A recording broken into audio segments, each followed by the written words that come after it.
आहात आणि लहान मुले आहेत, कुटुंबाची जबाबदारी पण आहेत, बाहेर पडू शकत नाही, तर हा व्हिडिओ तुमच्यासाठी. तर ह्या व्हिडिओमध्ये मी तुम्हाला घरी बसून 3 अशा आयडिया देणार आहेत की ते तुम्ही हमखास तुम्हाला रोज मिळवून देतील किंवा महिन्यालाही चांगलं इन्कम मिळवून देतील. अशा 3 आयडियाज मी तुम्हाला सांगणार. तर व्हिडिओ पुढे कंटिन्यू करा. तर रामकृष्ण हरी मंडळी, मी मनीषा तुमचं स्वागत करते मराठी यूट्यूब चॅनलमध्ये, ज्याचं नाव आहे माय लेकीज व्लॉग.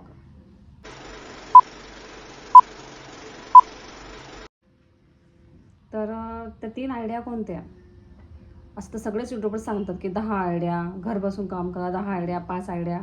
पण मी जसं मला माहिती आहे किंवा जे मी करते ते तुम्हाला मी सांगायचा प्रयत्न करते. तर 3च आयडिया मी तुम्हाला सांगणार आहे. तर 3 आयडियामधल्या जो पहिला बिझनेस म्हणावा किंवा हा छोटा मोठा बिझनेसच म्हणता येईल त्याला.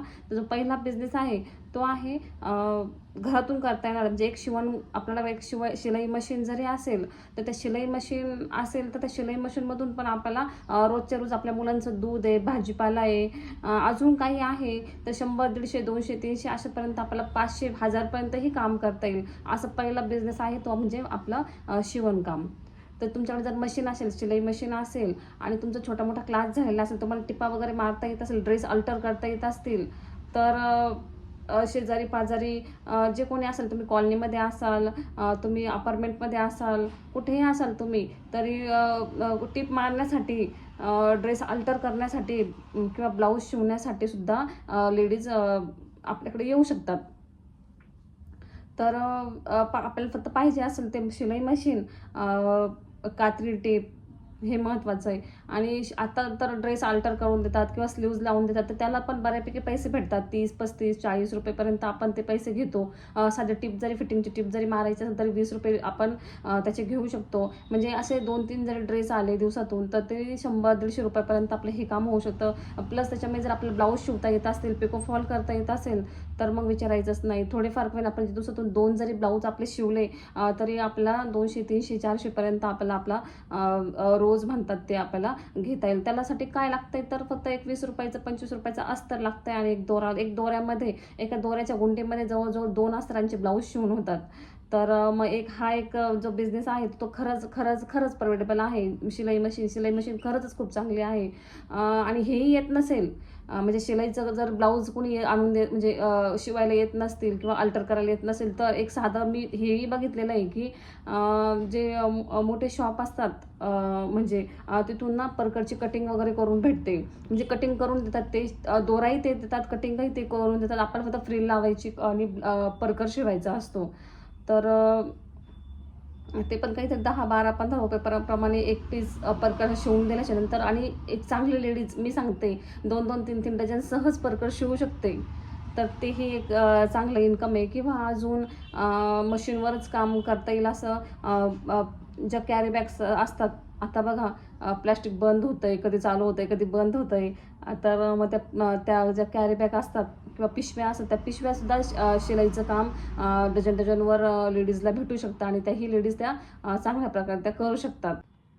आणि अजून सांगायचं म्हटलं तर शिवणमध्ये येतं ते, जर तुमचा व्हॉट्सअप ग्रुप असेल आणि तुम्हाला चांगले वन पीस वगैरे शिवता येत असेल, डिझायनर ब्लाऊज शिवता येत असेल, तर तुम्ही तुमच्या यूट्यूब व्हॉट्सअप ग्रुपवरून तुम्ही ते म्हणजे व्हॉट्सअप ग्रुप तयार करून तुम्ही ते सगळ्यांना शेअर करू शकतात आणि तिथून पण तुम्ही ऑर्डर घेऊ शकतात. असे बरेच शिवणकामावाले पण आहे, त्यांनी बुटीक खोललेलं आहे.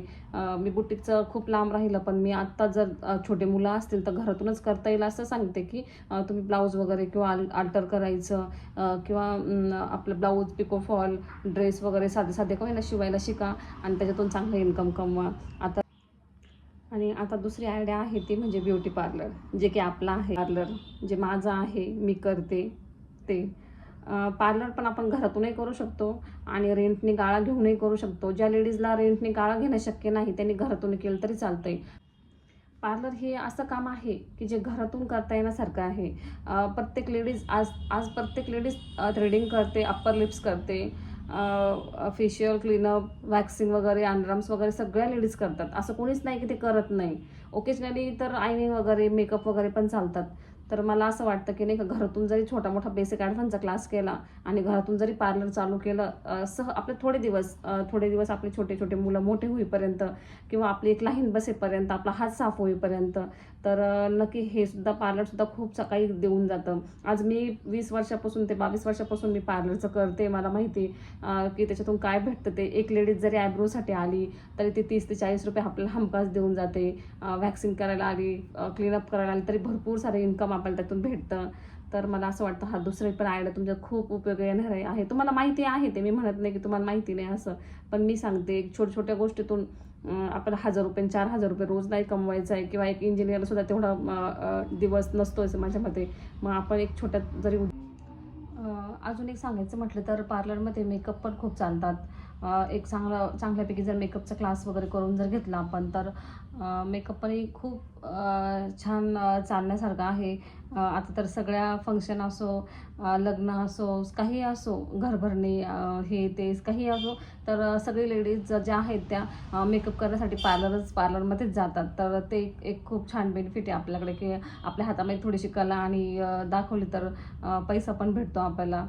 तर असं अजून केस कलरिंग आहे, हेअर वॉश आहे, भरपूर खूप सारं असं पार्लरमध्ये आहे. जेव्हा आपण त्यात उतरू तेव्हा त्यात आपल्याला ते पण खूप छान इन्कम आपल्याला तयार होतं.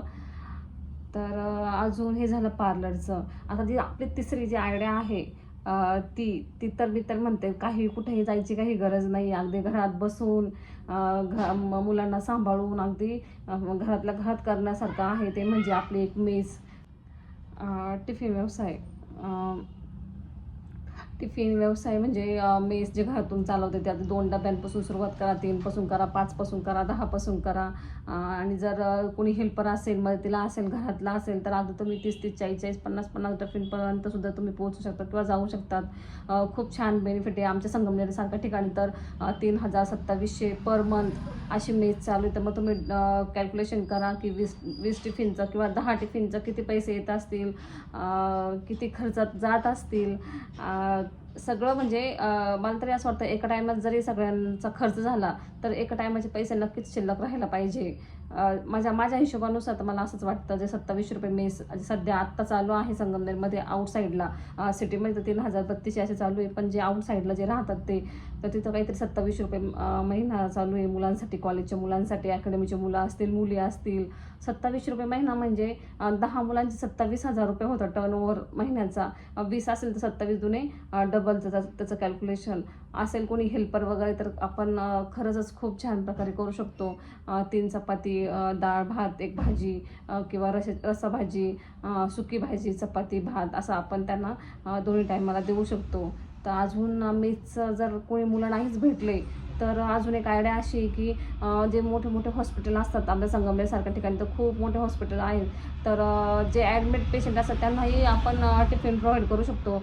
कारण असं असतं की प्रत्येकालाच टिफिन म्हणजे आणणारे जर लांबचे असतील तर त्यांना प्रत्येकालाच टिफिन आणता येतील असं शक्य नसतं त्यांना. तर मग आपण तिथे जाऊन आपल्या स्वतःचं नावाचं वगैरे कॉन्टॅक्ट नंबर देऊन तर तिथे सांगू शकतो की जर टिफिन लागत असेल तर आम्हाला कॉन्टॅक्ट करा, असं प्रत्येक हॉस्पिटलला जाऊन. किंवा मोठ्या मोठ्या बँका असतात, त्या बँकांचे अधिकारी असतात, कर्मचारी असतात, तर फॅमिली जर सोबत नसेल तर त्यांनाही आपण ते टिफिन प्रोव्हाइड करू शकतो. त्यांनाही आपला कॉन्टॅक्ट नंबर आपण देऊ शकतो. असं झाली ही टिफिनची हे. आणि अजून जर टिफिन जर खूपच हे पडत असतील तर आमचा जो कॉलेज रोड आहे संगमनेरसारख्या ठिकाणी, तर तिथं काहीतरी सकाळचा नाश्ता घेऊन लेडीज बसलेल्या असतात. म्हणजे मला खूप छान वाटतं, बघायलाही खूप छान वाटतं. असं वाटतं खरंच किती म्हणजे खूप साऱ्या लेडीज नाही का घराला पुढे नेण्यासाठी किंवा कुटुंबाला पुढे नेण्यासाठी त्या परीने खूप सारे प्रयत्न करतात. मी तर आता रात्री संध्याकाळच्या वेळी जेव्हा घरी जाते त्यावेळेस बघते की एक लेडीज एक टेबल घेऊन बसलेली असते. आणि अगदी म्हणजे यंग लेडीज आहे, असं काही नाही का खूप असं एजड आहे आणि जरा ती बसली नाही का टेबल खुर्ची घेऊन, असं नाही. ती जी मुलगी जी आहे काहीतरी 28-30च्या एज असेल तिचं. तर पाणीपुरी घेऊन बसलेली असते ती आणि पाणीपुरी देते. 2-3 दिवस माझं ऑब्झर्वेशन खूप असतं नाही का, कडेला चालणारे दिसणारे भाजीपाल्यावाले हे ते. मग मी बघितलं तर 7-8 दिवस त्याच्या दुकानावर म्हणजे असं कोणीच नाही गेलेलं नाही का. नंतर मला 2-3 दिवसानंतर असं जाणवायला लागलं की अरे हां, चला 2-2, 4-4 जण मुलं मुली तिथे जात आहे बरं का, पाणीपुरी खात आहे बरं का. म्हणजे खूप छान वाटतं नाही का, असं प्रत्येकजण प्रत्येकाच्या पद्धतीने खूप सारं काम करतं. मी तर अशाही लेडीज बघितल्या आहे की त्या ज्या कंपनीकडनं पीठ येतं, पापडाचं पीठ मळून येतं त्यांना सॉरी पापडाचं पीठ त्यांना मळून येतं आणि त्या पापडाचं 1-1 किलो पापड दिवस लाटणारे किंवा 4-4 किलो पापड दिवसभर लाटणारे सुद्धा लेडीज मी बघितल्या इथं. इथं म्हणजे आपल्या इथेच आहे, त्या संगमेसारख्या ठिकाणीच आहे ते पापड लाटायचे. त्यांचं पोळपाट लाटणं असं छोटंसं आणि त्या पोळपाट लाटण्यावर ते पापड लाटतात आणि ते परत वाळून ते त्या कंपनीवाल्यांना देतात आणि असं काहीतरी 40 रुपये किलो पापड त्या लेडीज लाटून देतात. 40 रुपये किलो म्हणजे तुम्ही एक विचार करा, जर 5 किलो किंवा 4 किलो त्यांनी जर पापड तर 4 2 8 तर 5 4 16 म्हणजे 160 रुपये किंवा 200 रुपये रोज त्या लेडीज दिवसभर पाडतात. म्हणजे असं सुद्धा आहे की सगळ्यांनाच बिझनेसमध्ये हे आहे असं नाही बरं का. पण मग प्रत्येकजण प्रत्येकाच्या पद्धतीने खूप सारा प्रयत्न करतात घरला पुढे नेण्यासाठी. तर आजच्या ह्या माझ्या 3 आयडियाज झाल्या, सांगून झाल्या आहे तुम्हाला. जर तुम्हाला आवडल्या असतील तर लाईक शेअर कमेंट्स करा आणि आपल्या चॅनलला सबस्क्राईब करा.